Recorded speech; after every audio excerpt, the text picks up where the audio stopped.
আগামীকাল ৮ মে ২৫শে বৈশাখ বিশ্বকবি রবীন্দ্রনাথ ঠাকুরের ১৬৫তম জন্মজয়ন্তী। আর এই জন্মজয়ন্তীকে ঘিরে নওগাঁর আত্রাই উপজেলার পতিশর কাচারিবাড়িতে চলছে এখন শেষ মুহূর্তের প্রস্তুতি। কাচারিবাড়ি এবং কবির স্মৃতিচিহ্ন বিভিন্ন ব্যবহৃত জিনিসপত্রে এখন চলছে ধোয়ামশা, বার্নিশ এবং রং তুলির আঁচড়। আগামীকাল দিনব্যাপী অনুষ্ঠানে রয়েছে আলোচনা সভা, সাংস্কৃতিক অনুষ্ঠান এবং গ্রামীণ মেলা।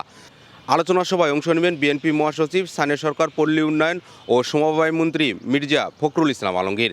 এছাড়া আরও উপস্থিত থাকবেন ভূমিমন্ত্রী মিজানুর রহমান মিনু, জাতীয় সংসদের হুইপ অ্যাডভোকেট রুহুল কুদ্দুস তালুকদার দুলু, বিভিন্ন কবি, সাহিত্যিক সহ কবির ভক্ত অনুরাগীরা। কবির জন্মজয়ন্তীকে ঘিরে প্রস্তুতি এখন প্রায় শেষের দিকে। জেলা প্রশাসনের আয়োজনে এবং সংস্কৃতি বিষয়ক মন্ত্রণালয়ের সহযোগিতায় দিনব্যাপী অনুষ্ঠানমালা রয়েছে। বাঙালির চিন্তা চেতনার সাথে নিবিড়ভাবে মিশে থাকা এক নাম বিশ্বকবি রবীন্দ্রনাথ ঠাকুর। এ কবির জন্মের পেরিয়ে গেছে ১.৫ শতাব্দীরও বেশি সময়, তবু এতটুকু মলিন হয়নি কবিগুরুর সৃষ্টি ও কর্মের আবেদন।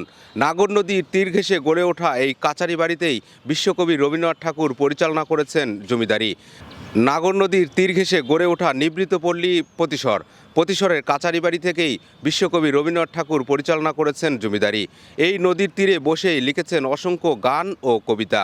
কৃষকদের মুক্তির লক্ষ্যেও কাজ করে গেছেন। আগামীকাল ২৫শে বৈশাখ বিশ্বকবি রবীন্দ্রনাথ ঠাকুরের ১৬৫তম জন্মজয়ন্তীকে ঘিরে বিভিন্ন প্রান্ত থেকে আসবেন কবির ভক্ত অনুরাগীরা।